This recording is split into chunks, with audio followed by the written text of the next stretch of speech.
మర్యాదగా చేయొద్దులే.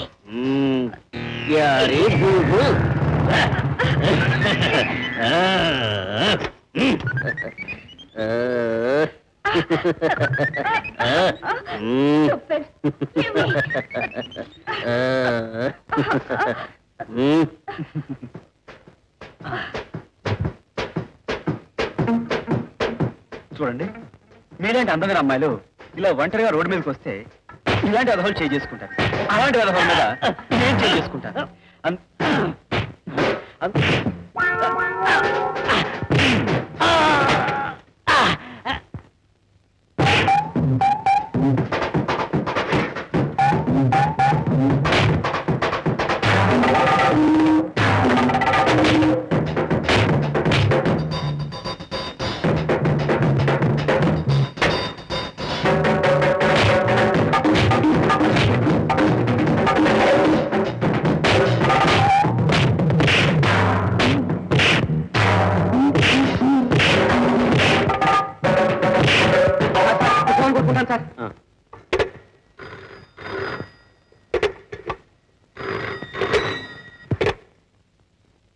Police station. Hello, police station అండి? 1 town police station. ఏమిటి చెప్పు. ఇక్కడ పెద్ద గొడవ జరిగిపోతాం సార్. ఎక్కడ? ఎక్కడంటారే సార్, ఇక్కడే. నేనే పచ్చి పులుసు పిచ్చేస్తారో అని నన్నే చాలా చంపి చెవులు మూసేశారు సార్. ఒళ్ళంతా పచ్చి పులుసు అయిపోయింది సార్. సార్, నేను ఎలాగో తప్పించేసుకున్నాను, కానీ ఒక ఆడ కూతురు చిక్కుకుపోయింది సార్. అడ్రస్ చెప్పు. రోటీ బజార్ లేదండి, దాన్ని ఎదురు చూస్తూ అటుకుల మండపండి. అక్కడి నుంచి ఎడం చేతి మీదుగా తిరిగి అక్కడికి వచ్చి ఎక్కడ ఏడుపులు పెడబబ్బులు వినిపిస్తుంటే అక్కడ అయిపోండి సార్. సరే, ఇప్పుడు వస్తున్నాను.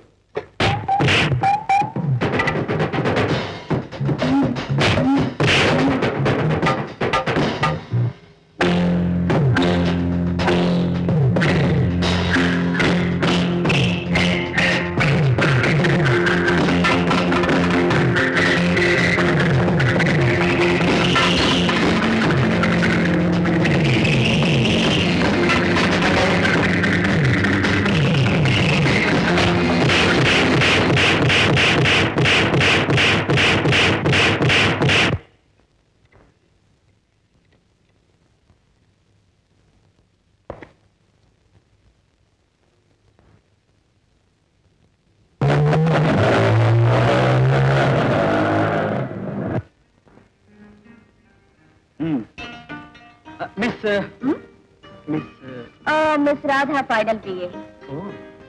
చూడండి మిస్ రాధా ఫైనల్ పిఏ గారు, ఇక్కడ ఇంత గొడవ జరిగితే మీకు చీమ కుట్టడు కూడా లేదు, అలా వెళ్ళిపోతున్నారు. చీమ కుట్టలేదు కనుక సమయానికి నేను దేవుడా రాకపోతే అప్పుడు తెలిసేది. చూడండి దేవుడు గారు, మీరేం చేస్తుంటారు? అందమైన ఆడపిల్లలు ఆపదలో ఉంటే అమాంతంగా వచ్చేసి కాపాడేసి ధన్మని మాయమైపోతుంటారు. ఓహో, కాపాడేసరిగా ఇక ధన్మని మాయమైపోండి. ఏమండి, అట్లీస్ట్ ఒక థ్యాంక్స్ కూడా. థ్యాంక్స్ ఎందుకు చెప్పాలి? నేను మీకు హెల్ప్ చేశాను. మీరు చేసింది హెల్ప్ కాదు, డ్యూటీ. డ్యూటీ? డ్యూటీ? ఆ రౌడీ దగ్గర ఈ కసి ఉందండి, దాంతో నా గొంతుని కసక్కంటే నేను లేపను. చిచ్చి, ఏమిటంటే పాడు మాటలు. అవును, ఎందుకు లేటు? అంత పెద్ద కథలే అవేమనకు, నీతో చాలా మాట్లాడాలి. ఇందక్కి